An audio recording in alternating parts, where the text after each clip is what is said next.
Hello friends, welcome to my channel. আজকে আপনাদের সাথে আমি সন্ধ্যার জলখাবার শেয়ার করছি। জলখাবারে আছে আজকে খেসারির ডালের পকোড়া। তো দেখছেন এখানে আমি খেসারির ডালগুলো ভিজিয়ে রেখেছি, বেশ ভিজে গেছে। তো আমি ডালগুলোকে পিষে নেব। ওগুলো পিষার জন্য এখানে আমি মিক্সার জার নিয়ে নিয়েছি। তো বন্ধুরা দেখুন, এখানে মিক্সার জারে ডাল দিয়ে দিয়েছি খেসারির ডালটি গ্রাইন্ড করার জন্য, আর এখানে দুটো কাঁচা লঙ্কা। তো এবার আমি এটাকে ভালো করে ডালটা পিষে নেব। তো বন্ধুরা দেখুন, এখানে আমার ডালটি পিষা হয়ে গেছে। তো এখানে আমি ডালের বড়া বানানোর জন্য দুটো লম্বা লম্বা পেঁয়াজ কেটে নিয়েছি। এবার যে পেষা ডালটা আছে সেটা আমি এই পেঁয়াজের সাথে মিক্স করে নেব। তো বন্ধুরা আমি পেঁয়াজটার মধ্যে ডালটি ঢেলে দিচ্ছি। তো বন্ধুরা দেখুন, এখানে আমি পেঁয়াজের মধ্যে ডালটি ঢেলে নিয়েছি। এবার এর মধ্যে আমি লবণ আর হলুদ দিয়ে দেব। তো বন্ধুরা এর মধ্যে আমি স্বাদ অনুযায়ী লবণ দিয়ে দিচ্ছি, আর অর্ধেক চামচের থেকেও কম হলুদ দিয়ে দেব। এবার এটাকে আমি ভালো করে মিক্স করে নেব।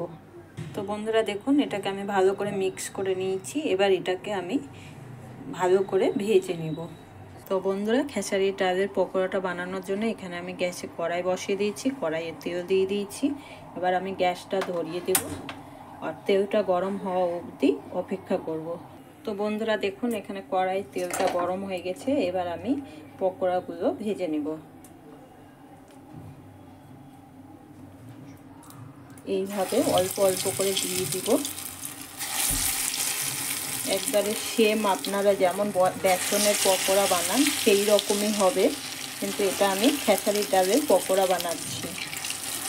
তো বন্ধুরা আজকের ভিডিও আমার কেমন লাগলো লাইক কমেন্ট শেয়ার করবেন এবং সাবস্ক্রাইব করবেন, আর নতুন ভিডিও পাওয়ার জন্য সাথে থাকবেন। তো বন্ধুরা এবার আমি এগুলো কিছুক্ষণের জন্য ভেজে নেব।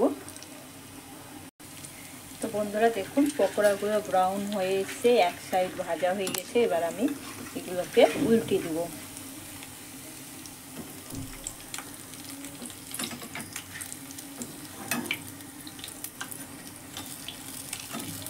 দেখুন পকোড়াগুলো কত সুন্দর উল্টে গেল। এবার এগুলোকে আমি ভালো করে আরেক সাইড ভেজে নেব।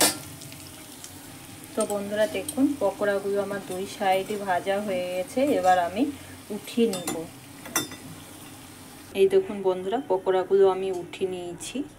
আরও যে ডালগুলো আছে আমি ওগুলো একইভাবে ভেজে নেব।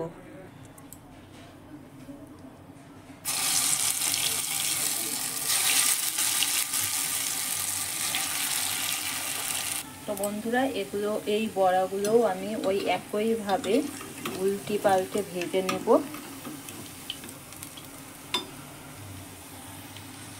তো দেখুন বন্ধুরা, সবগুলো আমি উল্টে দিয়েছি।